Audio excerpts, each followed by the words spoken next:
Hello my dear subscriber and viewers, welcome back to my channel. இன்றைக்கி இந்த வீடியோவில் நான் என்ன எடுக்க போகிறேன்னா ஐசிடி 10CMலேருந்து கன்வென்ஷன்ஸ் ஸ்டார்ட் பண்ணியிருக்கேன். ஸோ இதில் சிபிடி ஆல்ரெடி எல்லா கைட்லைன்ஸும் கம்ப்ளீட் பண்ணியாச்சு 9 சீரியஸ் வரைக்கும். ஸோ என்னுடைய ஸ்டூடெண்ட்டும் அக்சஸ் வாங்கினவங்க மட்டும்தான் ரிமைனிங் சிபிடியோடைய யூடியூப்ஸ்லாம் பார்க்க முடியும். ஸோ இதில் இருந்து ஐசிடி வந்து சாப்டர் வைஸ் கன்வென்ஷன்லேருந்து பேசிக்லேருந்து ஃபுல் சாப்டர் வரைக்கும் போடலான்னு இருக்கேன். ஸோ இதுதான் பார்ட் 1 ஐசிடி 10 கன்வென்ஷன்ஸ் வந்து இந்த சாப்டரில் எடுக்க போகிறேன். ஓகே, ஸோ நம்மளுடைய இதில் வந்து கோர்ஸ்லாம் அவைலபிளாக இருக்குது. 1 day கோர்ஸ் இருக்குது, 3 hours கோர்ஸ் இருக்குது.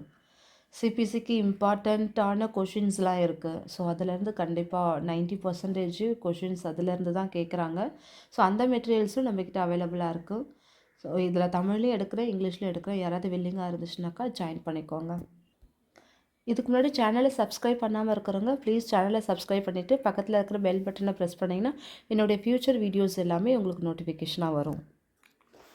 ஸோ இதில் ஐசிடி 10CM கன்வர்ஷன்ஸ், இந்த கன்வர்ஷன்ஸ் வந்து ரொம்ப ரொம்ப இம்பார்ட்டன்ட். நம்ம சாப்டர் வைஸ் கைட்லைன்ஸ் நல்லா தரவாக தெரிஞ்சாலும் பட் கன்வென்ஷன்ஸுன்றது பேசிக். இந்த பேசிக் நம்மளுக்கு எப்படி புக்கில் கோட் எடுக்கணும், எது இதெல்லாம் எக்ஸ்க்ளூட் பார்க்கணும், எது இதெல்லாம் இன்க்ளூட் பார்க்கணும், அக்யூட் க்ரானிக் கண்டிஷன்ஸ் கொடுத்துருந்தா என்ன பண்ணணும். ஸோ இந்த மாதிரியான பேசிக் தெரியாமல் நம்ம சாப்டர் வைஸ் கைட்லைன்ஸுக்கு போக முடியாது. அதனால் எப்போவுமே ஒரு பேஸ்மெண்ட், நான் எப்படி சிபிடியில் வந்து சிபிடியோடைய சர்ஜரி பேஸ்மெண்ட் சொல்லி கொடுத்துட்டு தான் அதுக்கப்புறம் 1 series 2 seriesலாம் ஸ்டார்ட் பண்ணணும். அதே மாதிரியே ஐசிடிலையும் பேஸ்மெண்ட் ரொம்ப முக்கியம். அந்த பேஸ்மெண்ட் தான் கன்வென்ஷன்ஸ். ஸோ கன்வென்ஷன்ஸில் நம்ம சாப்டர் ஃபுல்லாக டாபிக் வைஸ் டாபிக்ஸாக பார்க்க போகிறோம். அதில் ஃபஸ்ட்டு வந்து அப்ரிவேஷன்ஸில் என்இசி அப்படின்னு இருக்குது. இந்த அப்ரிவேஷன் டேப்லர் லிஸ்ட்லேயும் கொடுத்துருப்பாங்க, இண்டெக்ஸ்லேயும் கொடுத்துருப்பாங்க. ஓகேவா? ஸோ இதனுடைய abbreviation not elsewhere classifiable. Not elsewhere கிளாசிஃபைபிள்ன்றது இது ஒரு அப்ரிவேஷன். ஸோ இது வந்து அதர் ஸ்பெசிஃபைடுன்னு அர்த்தம். அப்ரிவேஷன் டேபிள் லிஸ்ட்டில் வந்து அதர் ஸ்பெசிஃபைடுன்னு கொடுத்துருக்காங்க. ஸோ இந்த அதர் ஸ்பெசிஃபைட் நம்ம எப்போ எடுப்போம் அப்படின்னா, நம்மளுக்கு டாக்குமெண்டேஷன் ப்ராப்பராக இருக்குது, அதுக்கான கோடு புக்கில் கிடைக்கல அப்படின்னாக்கா அப்போ தான் நம்ம வந்து அதர் ஸ்பெசிஃபைடுன்னு எடுப்போம். Okay, when a specific code not available for the condition, the particular condition doctor ரிப்போர்ட்டில் இருக்கிற ஒரு பர்டிகுலர் கண்டிஷன் நம்ம புக்கில் தேடிட்டு இருக்கோம். ஸோ அந்த புக்கில் தேடும்போது நம்மளுக்கு கரெக்டான கோடு கிடைக்கல, அதுக்கான கோடு கிடைக்கலன்னா அதுக்கான ஸ்பெசிஃபிக் சாப்டர்லேருந்து ஸ்பெசிஃபிக் கண்டிஷனில் ஒரு கண்டிஷனுக்கும் அதர் ஸ்பெசிஃபைட் கோடு இருக்கும், அன்ஸ்பெசிஃபைட் கோடு இருக்கும். ஓகே, ஸோ அதர் ஸ்பெசிஃபிக் கோடு நம்ம எப்போ யூஸ் பண்ண போகிறோன்னா, நம்மளுக்கு டாக்குமெண்டேஷனில் கரெக்டான ஐசிடி கண்டிஷன் இருக்குது, அந்த கண்டிஷனுக்கு ஸ்பெசிஃபிக் சிபிடி ஐசிடி கோடு நம்மளுக்கு புக்கில் கிடைக்கல, அந்த டைமில் தான் நம்ம அதர் ஸ்பெசிஃபைடு கோடை யூஸ் பண்ணணும். ஓகே, என்இசின்றது நாட் எல்ஸ்வேர் கிளாசிஃபைபிள், அதுக்கான மீனிங் வந்து other specified. So other specified நம்ம ஒரு கோடை ரீச் பண்ணுறோம், அதுக்கான கோடுக்கு கீழே நம்மளுக்கு ரிப்போர்ட்டில் இருக்கிற மோர் ஸ்பெசிஃபிகேஷன் கிடைக்கல. ஸோ நம்ம மோர் ஸ்பெசிஃபிகேஷன் கிடைக்கலன்றதுக்காக எது லீட் ஆகுதோ அதுக்கு நேராக இருக்கிற கோடை எடுக்கக்கூடாது. எது லீட் ஆகுதோ அதுக்கு நேராக இருக்கிற கோடு அன்ஸ்பெசிஃபைட் லீட் ஆகும். ஸோ அதை எடுக்காமல் அந்த பர்டிகுலர் கண்டிஷனுக்கு கீழே இருக்கிற கோடில் அதர் ஸ்பெசிஃபைடு தான் நம்ம எடுக்கணும். ஓகே, நெக்ஸ்ட்டு அப்ரிவேஷன் வந்து என்ஓஎஸ். என்ஓஎஸ் உடைய abbreviation not otherwise specified. Not otherwise ஸ்பெசிஃபைடுன்றது இந்த அப்ரிவேஷன் வந்து எதுக்கு யூஸ் பண்ணலாம், அன்ஸ்பெசிஃபைட் டயக்னோசிஸ். ஒரு பர்டிகுலர் கண்டிஷன் வந்து நம்மளுக்கு டாக்டர் வந்து ரிப்போர்ட்டில் சரியாக கிடையாது, மோர் ஸ்பெசிஃபிகேஷனே கிடையாது, ஜஸ்ட் ஃபீவர்னால் ஃபீவர்னு கொடுத்துருக்காங்க, அப்டாமன் பெயின்னா அப்டாமன் பெயின் மட்டும்தான் இருக்குது. அந்த அப்டாமன் பெயினில் லோவர் அப்டாமன் பெயினா அப்பர் அப்டாமன் பெயினா, ஸோ அதுக்கான மோர் ஸ்பெசிஃபிகேஷன் நம்மளுக்கு ரிப்போர்ட்லேயே கிடையாது. ஸோ அப்போ ரிப்போர்ட்லேயே மோர் ஸ்பெசிஃபிகேஷன் இல்லாத போது நம்ம கோடு எடுக்க முடியாது, கோடு நம்மளுக்கு எடுக்க முடியாது இல்லையா, நம்மளாக ஒரு அசியூம் பண்ண முடியாது எந்த கோடும். ரிப்போர்ட்டில் என்ன இருக்கோ அதே தான் நம்ம கோடு எடுக்கணும். ஸோ அப்போ நம்ம ரிப்போர்ட்லேயே நம்மளுக்கு மோர் ஸ்பெசிஃபிகேஷன் இல்லாதப்போ அந்த பர்டிகுலர் கண்டிஷனை அன்ஸ்பெசிஃபைடுன்னு கோடு எடுக்கணும், அதாவது டிஃபால்ட் கோடு. இப்போ பெயின் போயிட்டு அப்டாமன் போனாக்கா ஒரு கோடு லீட் ஆகும், அதுதான் வந்து டிஃபால்ட் கோடு. ஸோ அந்த கோடு தான் வந்து அன்ஸ்பெசிஃபைடு கோடு. அந்த பெயின் போயிட்டு அப்டாமன் போயிட்டு அதுக்கு கீழே இருக்கிற அப்பர் அப்டாமினா லோவர் அப்டாமினா அது கீழே இருக்கிறது எல்லாம் மோர் ஸ்பெசிஃபிகேஷன் கோட்ஸு. நம்ம ரிப்போர்ட்டில் இருந்துச்சுன்னா மோர் ஸ்பெசிஃபிகேஷன் கோடை எடுக்கணும், ரிப்போர்ட்டில் இல்லைன்னா மோர் ஸ்பெசிஃபிகேஷன் கோடை எடுக்கக்கூடாது. ஓகே, ஸோ அப்போது நம்மளுடைய அன்ஸ்பெசிஃபைட் அப்படி என்ன மீனிங் அப்படின்னா என்ஓசி அப்படின்னு இருந்துச்சுனாலே அது ஒரு அன்ஸ்பெசிஃபைட் கோடுன்னு அர்த்தம். மேக்ஸிமம் இன்சூரன்ஸில் நம்ம அன்ஸ்பெசிஃபைடு கோடை எடுக்க மாட்டோம், கொடுக்க மாட்டோம், கொடுத்தாக்கா அது ரிஜெக்ஷனில் வரும். ஸோ எப்பயுமே அன்ஸ்பெசிஃபைடு கோடை வந்து யூஸ் பண்ணக்கூடாது. மோர் ரேர் கேசஸில் டாக்டர் கொடுக்கலனா தான் யூஸ் பண்ணணும். மேக்ஸிமம் டாக்டர் வந்து ஏதாவது ஒரு ஸ்பெசிஃபிகேஷன் வச்சு கொடுத்துருவாங்க. சப்போஸ் கொடுக்கலனாக்கா நம்ம அன்ஸ்பெசிஃபைடாக யூஸ் பண்ணோம். ஸோ ரிப்போர்ட்டு ப்ராப்பராக இருக்குது, மோர் ஸ்பெசிஃபிகேஷன்லாம் ரிப்போர்ட்டில் இருக்குது, ஆனால் நம்மளுக்கு புக்கில் கோடு கிடைக்கல அப்படின்னாக்கா அது அதர் ஸ்பெசிஃபைடுன்னு எடுப்போம். ஸோ ரிப்போர்ட்லேயே நம்மளுக்கு ப்ராப்பராக மோர் ஸ்பெசிஃபிகேஷன் கிடையாது, ஆனால் புக்கில் நம்மளுக்கு நிறைய ஸ்பெசிஃபிகேஷன் இருக்குது, அதில் எந்த எடுக்கிறது நம்மளுக்கு ரிப்போர்ட் இல்லை அப்படின்னா அப்போது அன்ஸ்பெசிஃபைடு எடுப்போம். ஓகே, இந்த ஐசிடி கோடு எதை பேஸ் பண்ணி நம்மளுக்கு கோடு இது பண்ணியிருக்காங்க அப்படின்னா பாடி சிஸ்டம் வைஸும் கண்டிஷன் வைஸும் பேஸ் பண்ணி தான் நம்மளுக்கு இதை டிவைட் பண்ணியிருக்காங்க. ஓகே, டேபிளர் லிஸ்ட்லேயும் இண்டெக்ஸ் பேஜ்லேயும் டிவைட் பண்ணியிருக்காங்க. ஓகே, அல்ஃபபெட்டிக்கல் இண்டெக்ஸில் என்னென்னலாம் நம்ம பார்க்கணும் அப்படின்னா index of disease and injury இருக்கும். அது முடிஞ்சதுக்கப்புறம் index of external causes injury இருக்கும். அப்புறம் டேபிள் ஆஃப் நியோபிளாசம் தனியாக இருக்குது, tables of drugs and chemicals தனியாக இருக்குது. ஸோ இதெல்லாம் தனித்தனியாக இருக்குது. இதெல்லாம் தான் நம்ம பேஸ் பண்ணி நம்ம கோடு பார்க்க போகிறோம். ஓகே, நார்மல் டிசீஸ் கொடுத்துருந்தாங்க அப்படின்னாக்கா நம்ம இண்டெக்ஸ் ஆஃப் டிசீஸில் போயிட்டு அல்ஃபபெட்டிக்கல் ஆர்டரில் கோடு எடுக்கிறோம். எக்ஸ்டர்னல் காசுன்றது ஏதோ ஒரு இன்ஜுரி ஆகிருக்கு, ஆகிருக்கு, எங்கே ஆகிருக்கு, எப்படி ஆகிருக்கு, அதுதான் வந்து எக்ஸ்டர்னல் காசு. அது வந்து கடைசியாக இருக்கும். டேபிள் ஆஃப் நியோபிளாசம், எந்த ஒரு கேன்சர் கண்டிஷனாக இருந்தாலும் நம்ம டைரெக்டாக நியோபிளாசம் டேபிளுக்கு போகக்கூடாது. அது நான் நியோபிளாசமோடைய சாப்டரில் வரும்போது டீட்டெயிலாக சொல்லி கொடுக்குறேன். ஆனால் எந்த ஒரு டிசீஸாக இருந்தாலும் டைரெக்டாக நம்ம வந்து அந்த டேபிள்ஸில் போய் எடுக்க மாட்டோம். இண்டெக்ஸ் ஆஃப் டிசீஸ் அண்ட் இன்ஜுரியில் போய் செக் பண்ணிவிட்டு அது வந்து லீட் பண்ணும்.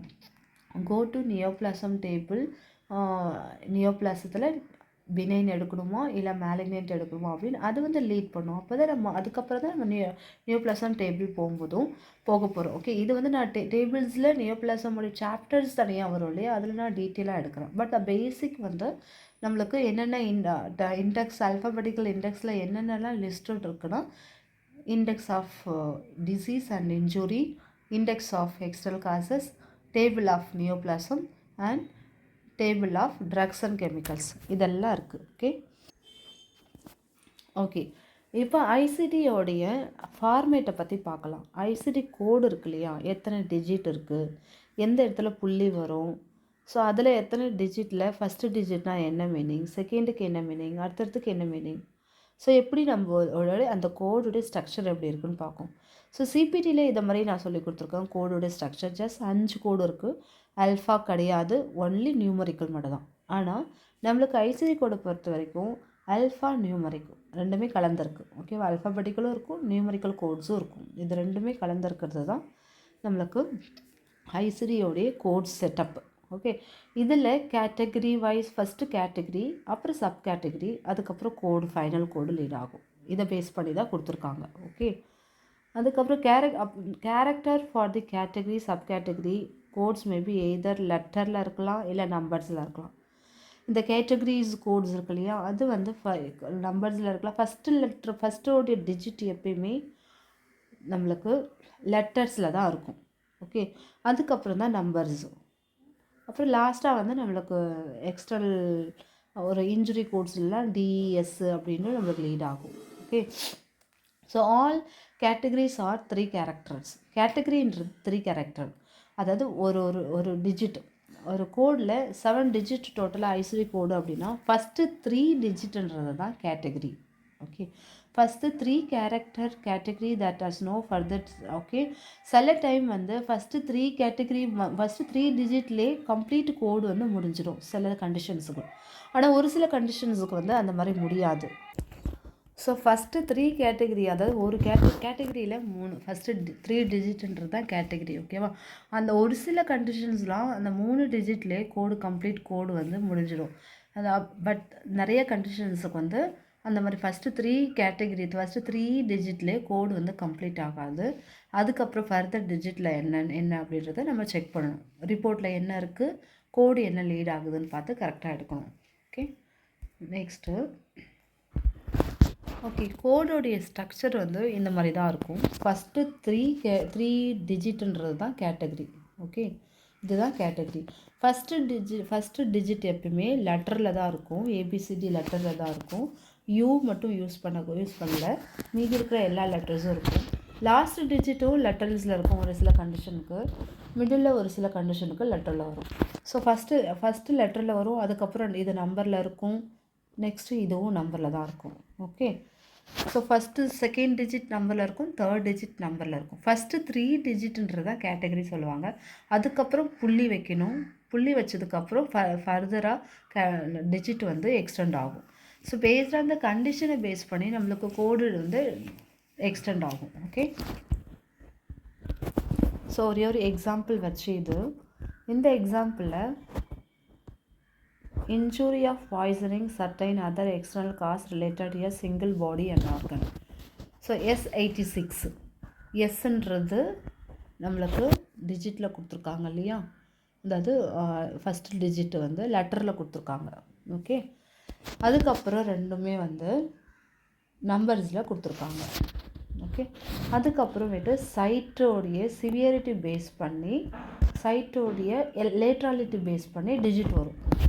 அதுக்கப்புறம் தான் கடைசியாக வந்து ஏவா டிஆ எஸ்ஆன்ட்டு அல்ஃபாபெட்டிக்கலில் வரும். ஸோ இது ஒரு எக்ஸாம்பிள். கம்ப்ளீட்டாக இத்தனை டிஜிட் தான் டோட்டலாக இருக்குது. ஸோ இந்த 7 டிஜிட்டும் வந்து சேர்ந்தது தான் ஒரு கோடு. ஒரு சில கண்டிஷன் 3 டிஜிட்லேயே கோடு முடிஞ்சிடும், ஒரு சில கண்டிஷன் 4 டிஜிட்டில் முடிஞ்சிடும். ஸோ மேக்ஸிமம் டிஜிட் நம்மளுக்கு ஐசிடி புக்கில் என்ன இருக்குன்னா 7 டிஜிட் இருக்குது. ஓகே, நெக்ஸ்ட் வந்து பிளேஸ் ஹோல்டர் அப்படின்னா என்னன்னு பார்க்கலாம். பிளேஸ் ஹோல்டர் அப்படின்னா அதில் வந்து நம்ம இண்டெக்ஸ் பேஜில் பார்க்கும்போது இந்த எக்ஸு கொடுத்துருப்பாங்க. பிளேஸ் ஹோல்டர்ன்றது எக்ஸு கொடுத்துருந்தாங்கன்னா அந்த எக்ஸை பார்த்தோன்னே இது பிளேஸ் ஹோல்டர்னு அர்த்தம். அப்போ அந்த பிளேஸ் ஹோல்டர் இருந்தாலே அது ஒரு கம்ப்ளீட் கோடு கிடையாதுன்னு அர்த்தம். ஓகே, அந்த பிளேஸ் ஹோல்டர் சிம்பிள் இருந்தாலே அது ஒரு கம்ப்ளீட் கோடு கிடையாது. அதுக்கு அடுத்த டிஜிட்டில் ஏதோ நம்மளுக்கு ஃபில் பண்ணணும். அப்போ ரிப்போர்ட்டை பார்க்கணும், அடுத்த டிஜிட் என்ன இருக்குன்றத புக்கில் பார்த்து கரெக்டாக எடுக்கணும். ஸோ எப்பயுமே எக்ஸு வந்து பிளேஸ் ஹோல்டர் இருக்கும்போது ஃபர்தராக வந்து நம்மளுக்கு எக்ஸ்டெண்ட் ஆகும், டிஜிட் வந்து எக்ஸ்டெண்ட் ஆகும்னு அர்த்தம். ஃபார் எக்ஸாம்பிள் T36லேருந்து T50 வரைக்கும் போய் பார்த்தீங்கன்னா அதில் நம்மளுக்கு இண்டெக்ஸ் பேஜ்லேயே பிளேஸ் ஹோல்டர் கொடுத்துருப்பாங்க, எக்ஸ்ன்னு கொடுத்துருப்பாங்க. ஸோ எங்கெல்லாம் எக்ஸ்ன்னு லீட் ஆகுதோ அப்போ அது ஒரு கம்ப்ளீட் கோடு கிடையாது, ஒரு வேலிட் கோடு கிடையாது, அது வரைக்கும் முடிச்சிடக்கூடாது. அதுக்கு அடுத்த டிஜிட் என்ன இருக்குதுன்னு அடுத்த செட்டப்பில் கீழே போய் பார்க்கும்போது கம்ப்ளீட்டாக முடிஞ்சிருக்கும். ஸோ அதை தான் நம்ம ஃபைனலைஸ் பண்ணணும் கோடை. ஓகேவா? ஸோ எக்ஸுன்றது பிளேஸ் ஹோல்டர், அந்த பிளேஸ் ஹோல்டர் இருக்கிற இடத்துல அடுத்த டிஜிட் வந்து எதுவோ ஃபில் பண்ணணும்னு அர்த்தம். அப்போ டாக்குமெண்டேஷனை படித்து பார்த்து அடுத்த டிஜிட் என்ன கோடு லீட் ஆகுதுன்னு இண்டெக்ஸ்லேருந்து கரெக்டாக கோடு எடுக்கணும்.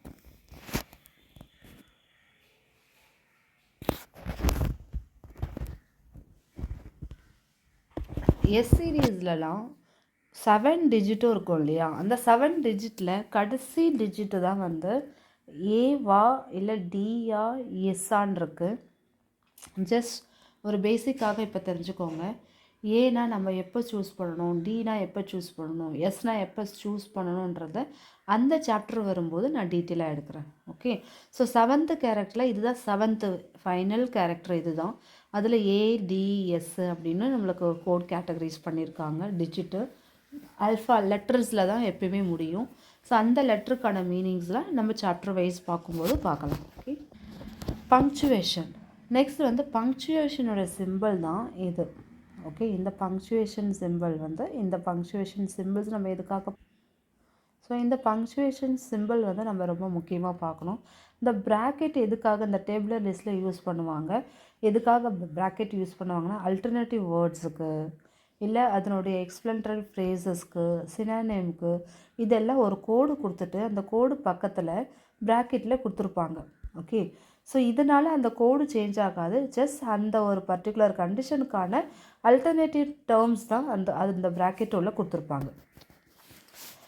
ஸோ இது வந்து டேபிளர் லிஸ்ட்டில் ப்ராக்கெட்டில் கொடுத்துருந்தாங்க, இந்த மாதிரி இருக்குது. இதுவே அல்ஃபபெட்டிக்கல் இண்டெக்ஸில் இந்த சிம்பிள் இருந்துச்சு அப்படின்னா ஒரு கோடு கொடுத்துட்டு அந்த கோடுக்கு பக்கத்துலேயே ப்ராக்கெட்டுக்குள்ளே இன்னொரு கோடு இருக்கும். ஓகே, அப்போது இந்த வெளியில் இருக்கிற கோடை எப்பயுமே ப்ரைமரியாக தான் கொடுக்கணும், செகண்ட்ரியாக கொடுக்கக்கூடாது. அந்த ப்ராக்கெட்டில் இருக்கிற கோடை செகண்ட்ரியாக தான் கொடுக்கணும், ப்ரைமரியாக கொடுக்கக்கூடாது. அதாவது நம்ம சிபிடி புக்கில் வந்து ஆட் ஆன் கோடை பற்றி பார்த்தோம் இல்லையா, ஆட் ஆன் கோடு எப்பயுமே நம்ம ஃபஸ்ட்டு கொடுக்கவே மாட்டோம், எப்பயுமே செகண்ட்ரி சிபிடி கோடு தான். அதே மாதிரியே தான் இங்கேயும் இந்த அல்ஃபபெட்டிக்கல் இண்டெக்ஸில் நம்ம கோடை வந்து லீட் பண்ணும்போதே 2 கோடு கொடுத்துருப்பாங்க. ஒரு கோடு ப்ராக்கெட்டுக்கு வெளியில் இருக்கும், ஒரு கோடு ப்ராக்கெட்டுக்கு உள்ளே இருக்கும். ஸோ அந்த ப்ராக்கெட்டுக்கு உள்ளே இருக்கிறது மேனிஃபெஸ்டேஷன் கோடுன்னு சொல்லுவாங்க. அந்த மேனிஃபெஸ்டேஷன் கோடு வந்து எப்பயுமே செகண்ட்ரியாக தான் நம்ம வந்து பில்ட் பண்ணணும், ப்ரைமரியாக பில்ட் பண்ணக்கூடாது. ஓகே, நெக்ஸ்ட் வந்து பங்க்சுவேஷன்ஸ். இந்த பங்க்சுவேஷன் சிம்பிள்ஸ் வந்து எப்போ யூஸ் பண்ணலான்னு பார்க்கலாம். ஸோ இந்த பங்க்சுவேஷன் சிம்பிள்ன்றது பேராந்தசிஸ்ன்னு சொல்லுவாங்க. போத் அல்ஃபபெட்டிக்கல் இண்டெக்ஸ்லையும் யூஸ் பண்ணுவாங்க, டேபிளர் லிஸ்ட்லேயும் யூஸ் பண்ணுவாங்க. ஸோ இது ஒரு சப்ளிமெண்ட்ரி வேர்டு தான். ஓகேவா, அது இருந்தாலும் இல்லைனாலும் நம்ம கோடு வந்து எந்த ஒரு சேஞ்சஸுமே இருக்காது. ஜஸ்ட் அது ஒரு சப்ளிமெண்ட்ரி வேர்டுன்னு வச்சுக்கோங்க, எந்த ஒரு கோடும் எஃபெக்டும் வராது. அல்டர்னேட்டிவ் டேர்ம்ஸோ ஒரு சினானிம்ஸோ இதெல்லாம் தான் வந்து அதுக்குள்ளே இருக்குமே தவிர அதுக்காக ஒரு கோடு வந்து சேஞ்ச் ஆக வாய்ப்பு இருக்காது. ஓகே, ஸோ இதில் ரொம்ப முக்கியமான சிம்பிள் நம்மனா இந்த சிம்பிள் கூட நம்ம அவ்வளோவா கன்சிடர் பண்ண மாட்டோம். ஆனால் மேனிஃபெஸ்டேஷன் சிம்பிள் வந்து கோடு எடுக்கும் போதே ரொம்ப முக்கியம். இந்த சிம்பிள்ஸ் இருக்கிற கோடு வந்து எப்பயுமே ப்ரைமரியாக கொடுக்க மாட்டோம், always as a secondary diagnosis தான். ஓகே, ஸோ இதில் நம்மளுக்கு பங்க்சுவேஷன்ஸு, அந்த சிம்பிள்ஸு, மேனிஃபெஸ்டேஷன் சிம்பிள்ஸு, ஸோ இதெல்லாம் பேசிக் நம்ம பார்த்தாச்சு. அடுத்த பார்ட்டில் இன்னும் கொஞ்சம் பேசிக் வந்து கண்டினியூ பண்ணலாம். ஸோ நெக்ஸ்ட்டு வீடியோவில் நம்ம கண்டினியூ பண்ணலாம். ஒரு வீடியோவும் தவறாமல் பாருங்கள், அப்போ தான் அடுத்தடுத்து என்ன போடுறேன், என்ன நம்மளுக்கு அண்டர்ஸ்டாண்ட் ஆகும். பேசிக்லேருந்து நம்ம பேஸ்மெண்ட் கரெக்டாக ஆகிடுச்சுனாக்கா நம்மளால் யாருமே நம்ம அசைக்க முடியாது. அதனால் பேஸ்மெண்ட்டு தான் நம்மளுக்கு ரொம்ப ரொம்ப முக்கியம். ஸோ ஐசிடி பொறுத்த வரைக்கும் கன்வென்ஷன்ஸோடைய அந்த ஒரு 50 பேஜ் கொடுத்துருப்பாங்க, அதில் இருக்கிற கைட்லைன்ஸ் தான் ரொம்ப ரொம்ப முக்கியம். Okay guys, thanks for watching my video. Thank you so much. Bye bye.